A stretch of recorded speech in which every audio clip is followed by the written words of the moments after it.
जय जगन्नाथ। श्रीमंदिरस्थ रत्न सिंहासन दारू विग्रह धारण करी महाप्रभु श्री जगन्नाथ बड़ भाई श्री बलभद्र भौणी सुभद्रा देवी और चक्रराज सुदर्शन चतुर्था मूर्ति विराजमान। निवेदन रक्षा कर महाप्रभु श्री जगन्नाथ सम्मुखें पंचकूलर 5 जन प्रतिनिधि दंडायमान। देवता कूलर प्रतिनिधि ब्रह्मा, ब्राह्मण कूलर प्रतिनिधि विद्यापति, सबरा कूलर प्रतिनिधि विश्वावसु, मानव समाज तथा समग्र प्रजाकूलर प्रतिनिधि महाराजा इंद्रदूम और मातृजातिर प्रतिनिधि स्वरूपा माँ गुंडीचा महाराणी। श्रीमंदिर प्रतिष्ठा निमंते जो निस्वार्थ सेवा और श्रम प्रदान करा जाइछि तार प्रतिदान रे महाप्रभु स्वयं आज जेतेबेले बर मागी नेबा पई निवेदन करुछंती, किए बा काहींकि अस्वीकार करिवो। जगन्नाथ महाप्रभुଙ୍କ ଠାରୁ बर प्राप्ति हेबार अपूर्व सुजोग को किए बा हाथ छड़ा करिवो।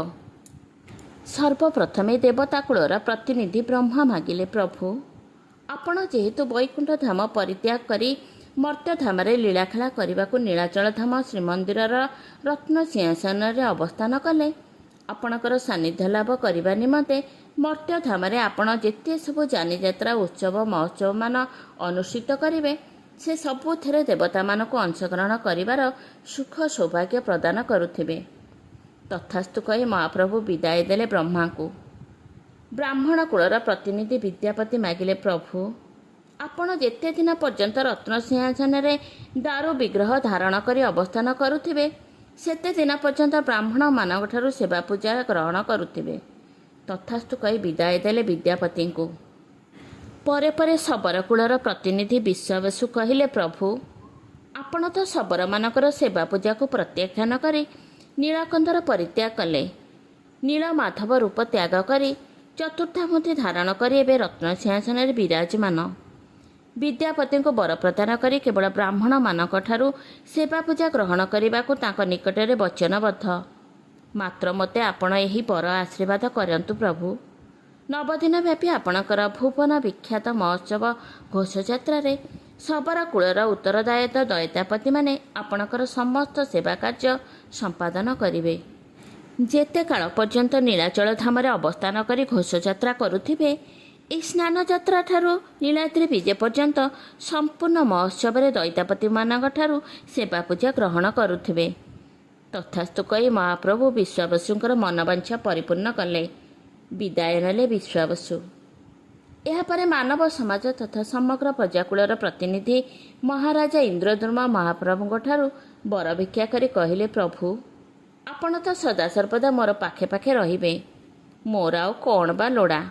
मात्र महाप्रभुकर निवेदन जे इंद्रद्रुम मोर भाराक्रांत मन को हालुका करने तुमे किछि हेले बर मागी निय। महाप्रभुकर पूर्ण निवेदन रक्षा करी सेही दिन महाराजा इंद्रद्रुम मागिथिले, तुम्भे जेबे बर देव मागु अछि मुहि, मोहर वंशरे केही न रहु गोसाई। इंद्रद्रुमकर एभरी बड़ भिक्षार आश्चर्य होई जगन्नाथ महाप्रभु पचारे, इंद्रद्रुम कौन पाई तुमे एभली विचित्र बर भिक्षा करुच? ठाकुर बोइले, राजा मागु नाही काई पाई, तोते खेनी जुगराज्य करुथिबी मुहि। इंद्रद्रुम महाराजा उत्तर देले, पुत्र नाती बोली बेटी देउल आंभर, आंभर बोइले धर्म नाश जीव मोर। इंद्रद्रुम एपड़ी आश्चर्य बर भिक्षार जगन्नाथ महाप्रभु कहले, हे राजा तुमे एक विचित्र बर मागी मोर मन को भाराक्रांत करुछ। एभली बर कण केही केबे भिक्षा करिपारे? तेबे भक्त भाव तुमे जेतेबेले मागुछ ताहा मु अवश्य प्रदान करिबी। तुमे जेतेबेले वंश नाशर बर भिक्षा करी सारिछ तुमर मनवांछा अवश्य पूर्ण हेब। मात्र आज ठारू तुमको मु मोर पिता भाव ग्रहण करी मोर पुत्रत्व प्रदान करुछि। सेई दिन ठारू जगन्नाथ महाप्रभु इंद्रद्रुम को निजर पिता भाव ग्रहण करिनेले। स्मृति बहन करी प्रत्येक देव दीपावली अमावास्या इंद्रद्रुम महाराजा और गुंडीचा महाराणीकर उद्देश्य जगन्नाथ महाप्रभु पिंडदान करिवार प्रथा आज भी श्रीमंदिर प्रचलित। यापर महाप्रभु इंद्रद्रुम को आउ एक बर भिक्षा करने अनुरोध करिबारु इंद्रद्रुम द्वितीय बर भिक्षा करी मागिले, प्रभु मते आपण कथा दियंतु, कौनसी कारणरू प्रसाद किंबा प्रतिमा भग्न किंबा क्षय हेले मध्य ଆପଣ କେବେ ହେଲେ ଏଇ ନୀଳାଦ୍ରି ମଣ୍ଡପର ରତ୍ନ ସିଂହାସନ ପରିତ୍ୟାଗ କରିବେ ନାହିଁ। କାଳ କାଳ ପାଇଁ ଆପଣ ଏଇଠାରେ ହିଁ ଲୀଳାଖେଳା କରୁଥିବେ। ଏହି ବର ଭିକ୍ଷା କରି ଇନ୍ଦ୍ରଦ୍ୟୁମ୍ନ କହିଲେ, ରାତ୍ର ଅର୍ଦ୍ଧ ମାନେ ତ କବାଟ ପଡ଼ୁଥିବ। ରାତ୍ର 5 ଘଡ଼ି ଥାଉ ଦୁଆର ଫିଟିବ। ଖାଉ ପୁଞ୍ଜୁ ଜଗନ୍ନାଥ ହାତ ନ ଶୁଖିବ। ଏହି ବର ଆଜ୍ଞା ହେଉ ଶ୍ରୀ ନୀଳମାଧବ। ଜଗନ୍ନାଥ ମହାପ୍ରଭୁ ଇନ୍ଦ୍ରଦ୍ୟୁମ୍ନକୁ ପ୍ରତିଶ୍ରୁତି ଦେଇ କହିଲେ, ସତ୍ୟ ସତ୍ୟ ପୁନଃ ସତ୍ୟ ପଦାମି ନୃପ ସତ୍ୟମ୍ ତିଷ୍ଠାମ୍ୟତୁ ସର୍ବେବାହଂ ପ୍ରସାଦ ପ୍ରତିମାକ୍ଷୟ।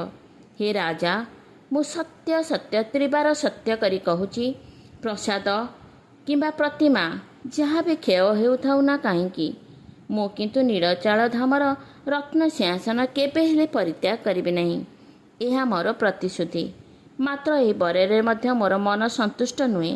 ତୁମେ ଆଉ କିଛି ବର ଭିକ୍ଷା କର, ଯାହାକି ମୋ ଭାରାକ୍ରାନ୍ତ ମନକୁ ଆଶ୍ୱାସନ ଦେଇପାରିବ। ଇନ୍ଦ୍ରଦ୍ୟୁମ୍ନ ମହାରାଜ ଜଗନ୍ନାଥଙ୍କଠାରୁ ଏକ ବିରଳ ସେବା ବର ଭିକ୍ଷା କରିଛନ୍ତି। ଝାଡ଼ୁ ମୁଠେ ଭିକ୍ଷା କରି କହିଛନ୍ତି, ହେ ପ୍ରଭୁ, ନନ୍ଦିଘୋଷରେ ରଥାରୂଢ଼ ହୋଇ ବଡ଼ଦାଣ୍ଡରେ ଘୋଷଯାତ୍ରା କରି ଯିବା ସମୟରେ ମୋତେ ଆପଣଙ୍କର ରଥକୁ ଝାଡ଼ୁ କରିବାର ସେବା ପ୍ରଦାନ କରନ୍ତୁ। ତତ୍କ୍ଷଣାତ୍ ଜଗନ୍ନାଥ ମହାପ୍ରଭୁ ଅତ୍ୟନ୍ତ ଆନନ୍ଦର ସହିତ ରାଜାଙ୍କୁ ଇପ୍ସିତ ବର ପ୍ରଦାନ ପୂର୍ବକ ତାଙ୍କ ହସ୍ତରେ ସୁବର୍ଣ୍ଣର ସମାର୍ଜନାଟିଏ ପ୍ରଦାନ କରିଛନ୍ତି, ଯାହାର ନିଦର୍ଶନ ସ୍ୱରୂପ ରଥଯାତ୍ରା ସମୟରେ ଗଜପତି ମହାରାଜ ସୁବର୍ଣ୍ଣର ସମାର୍ଜନୀରେ 3 ରଥକୁ ଝାଡ଼ୁ କରିବାର ପରମ୍ପରା ରହିଆସିଛି, ଯାହାକି ଜନମାନସରେ ଛେରା ପହଁରା ଭାବରେ ବେଶ୍ ପରିଚିତ। ଆଜି ବି ରଥଯାତ୍ରା ସମୟରେ ଗଜପତି ମହାରାଜାଙ୍କ ଦ୍ୱାରା ଛେରା ପହଁରା କାର୍ଯ୍ୟ କରିବା ପରେ ରଥଟଣା ଆରମ୍ଭ ହୋଇଥାଏ। ଅନ୍ତିମ ପର୍ଯ୍ୟାୟରେ ସମସ୍ତ ମାତୃଜାତିର ପ୍ରତିନିଧି ମା ଗୁଣ୍ଡିଚା ମହାରାଣୀ ଅତ୍ୟନ୍ତ ବିନମ୍ରତାର ସହିତ ଜଗନ୍ନାଥଙ୍କୁ କହିଲେ, ହେ ବୈକୁଣ୍ଠାଧିପତି ବିଶ୍ୱନିୟନ୍ତା, ଆପଣ ତ ମହାରାଜାଙ୍କର ନିଷ୍ଠା ଓ ତ୍ୟାଗରେ ସନ୍ତୁଷ୍ଟ ହୋଇ ତାଙ୍କୁ ନିଜର ପିତା ଭାବରେ ଗ୍ରହଣ କରି ମୋତେ ମାତୃତ୍ୱ ପ୍ରଦାନ କଲେ। ଏବେଠାରୁ ତୁମେ ମୋର ପୁତ୍ର, ଆଉ ମୁଁ ତୁମର ମାତା।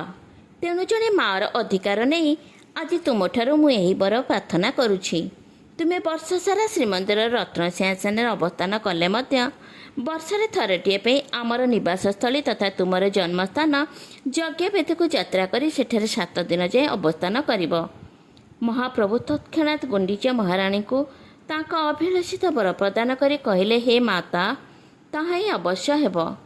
ମୋର ଏହି ଭୁବନ ବିଦିତ ଯାତ୍ରା ଘୋଷଯାତ୍ରା ଶ୍ରୀଗୁଣ୍ଡିଚା ଯାତ୍ରା ଭାବେ ଖ୍ୟାତି ଲାଭ କରିବ।